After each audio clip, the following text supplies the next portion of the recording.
नमस्कार, मैं हूँ आपके साथ शिप्रा झा और आप देख रहे हैं न्यूज़ 18 बिहार झारखंड का डिजिटल प्लेटफॉर्म।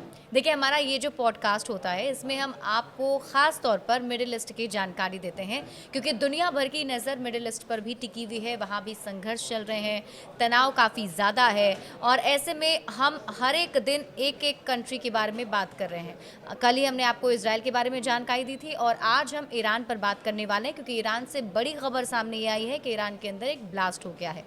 अब सवाल ये है, जो ब्लास्ट हुआ है ये कोई हादसा है या इसके पीछे कोई बड़ी साजिश है? इसी पर हम बातचीत करेंगे। मेरे साथ हैं बातचीत करने के लिए मेरे वरिष्ठ सहयोगी नीलेश जी, और उनसे हम जानने की कोशिश करेंगे। नीलेश जी, सबसे पहले तो मुझे ये बताइए कि जो ईरान में अभी हादसा हुआ है, कहा जा रहा है कि मरने वालों की संख्या 46 हो गई, इसे सिर्फ एक हादसा माना जाए या इसके पीछे कोई साजिश मानी जाए? जी शिप्रा, हम अपने दर्शकों को बता दें, ये ईरान से जो ये तस्वीरें आई थी बेहद भयावह थी। ये 2 दिन पहले की तस्वीरें थी, हम अपने दर्शकों को दिखा भी रहे हैं। वो ईरान का सबसे व्यस्ततम बंदरगाह है, जहाँ पर विदेश से बहुत सारे कंटेनर आते हैं, बहुत सारा सामान आता है। उसी व्यस्ततम बंदरगाह में 2 दिन पहले ये धमाके की तस्वीरें आई थी। ये धमाका जो है, उससे पहले एक छोटा सा आग की लपटें दिखी, उसके बाद वो लपटें तेज़ होने लगी, फिर धमाके की आवाज़ हुई और उसके बाद फिर चीख पुकार की आवाज़ सुनाई दी। और जब मरने वालों की तादाद बढ़कर 46 से भी ज़्यादा हो गई और कहा जा रहा है कि इसमें 1000 से भी ज़्यादा लोग घायल हो गए हैं। और ये जो है, उसके बाद वहाँ रेस्क्यू ऑपरेशन चलाया गया और अभी भी वहाँ पर स्थिति जो है सो बेहद कंट्रोल के बाहर है। वहाँ पर जो तस्वीरें सुनाई दे रही हैं, जो दिखाई दे रही हैं, ईरान की सरकारी सुरक्षा एजेंसी से भी हमारे पास जो है खबर पहुँची है कि इस धमाके से बहुत नुकसान हुआ है ईरान को। और इसके पीछे क्या वजह है, इसकी वजह जो है अभी तक ईरान की सुरक्षा एजेंसी पता नहीं चला पाई है। लेकिन ये खबर उड़ रही है कि कहीं इस घटना के पीछे इजराइल की खुफिया एजेंसी मोसाद का तो हाथ नहीं है, क्योंकि मोसाद जो है सो ईरान के पीछे बहुत लंबे समय से पड़ा हुआ है। बहुत सारी जो है घटनाएं हुई, उसमें मोसाद का हाथ हुआ है। इससे पहले भी ईरान में बहुत सारी इस तरह की घटनाएं हुई थी जिसमें मोसाद का हाथ कहा जा रहा था। और जब ये एक बार भी ये ताज़ा घटना हुई, इसमें भी एक बार फिर से मोसाद का नाम उछल कर सामने आ रहा है। और ये भी बात कही जा रही है कि ईरान जो है उस बंदरगाह में बहुत सारा चीज़ वहाँ पे छिपा के रखा हुआ था, उस कंटेनर में कहीं कुछ जो है कुछ केमिकल की बात कही जा रही है और इसकी जो है पता लगाने की कोशिश हो रही है। हालांकि ईरान ने उस केमिकल होने की बात से साफ इनकार किया है, लेकिन जो है सच्चाई क्या है ये अभी तक सामने नहीं आ पाई। बिल्कुल, और इसकी सच्चाई की तह तक जाने की कोशिश ज़रूर ईरान भी करेगा। लेकिन इससे क्या ये माना जाए कि क्या जो ईरान है वो मिसाइल प्रोग्राम को तेज़ कर रहा है?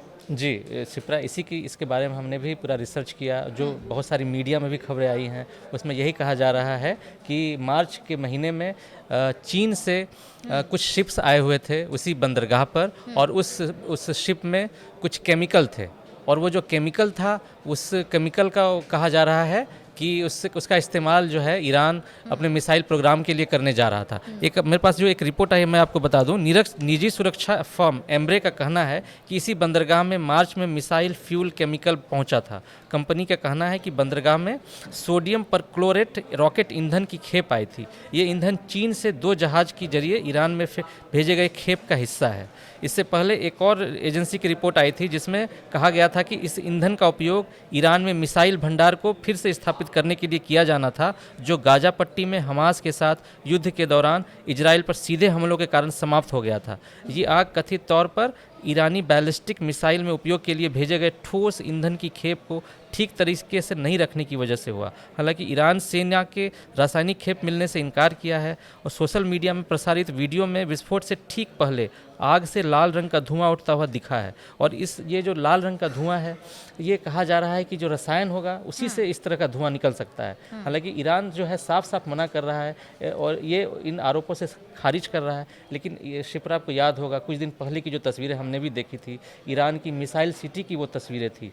ये जो है मिसाइल सिटी एक सुरंग के अंदर बना हुआ था और इसमें कई तरह की ballistic missile, cruise missile, high tech weapon रखे हुए थे। इसकी तस्वीरें खुद ईरान की सुरक्षा एजेंसी ने जारी की थी। और ये जो है एक बहुत बड़े इलाके में ये सुरंग फैला हुआ था और इसमें ईरान ने रासायनिक विस्फोटकों का जखीरा जमा किया था। वो कहा जा रहा है कि इसका इस्तेमाल जो है ईरान अपनी ताकत को दिखाने के लिए किया। और ये जो है ईरान के पास जो है ये एक नहीं, इस तरह की 3 और 4 मिसाइल सिटी की बात कही जा रही है।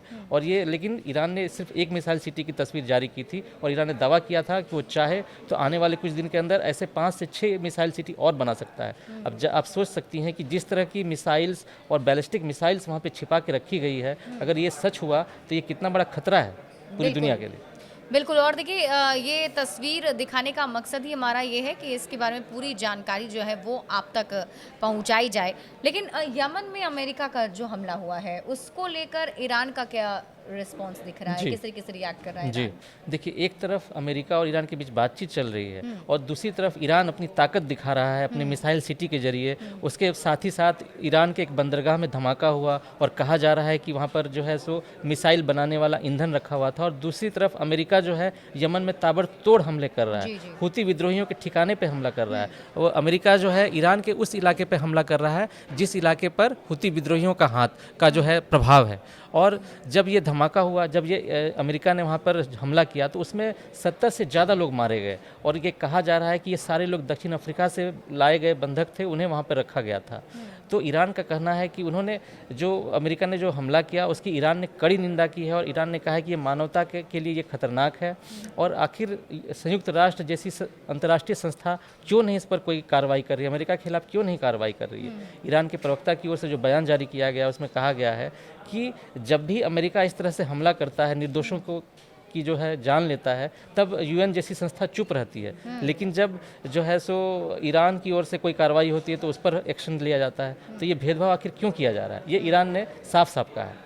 एक तरीके से ईरान ने इस सवाल उठाने की कोशिश की है। लेकिन इसी बीच दर्शकों को बता दें कि इससे पहले भी हमने आपको बताया कि ईरान और अमेरिका के बीच में बातचीत भी चल रही है, बैठकों का दौर भी चल रहा है, खासतौर पर परमाणु हथियार को लेकर। तो इस पर अभी क्या अपडेट मिल पा रहा है? जो बैठकें चल रही थी, जो हम उम्मीद कर रहे थे कि शांति उसके बाद कायम होगी, अभी क्या अपडेट है इसको लेकर? जी शिप्रा, आपने सही सवाल किया।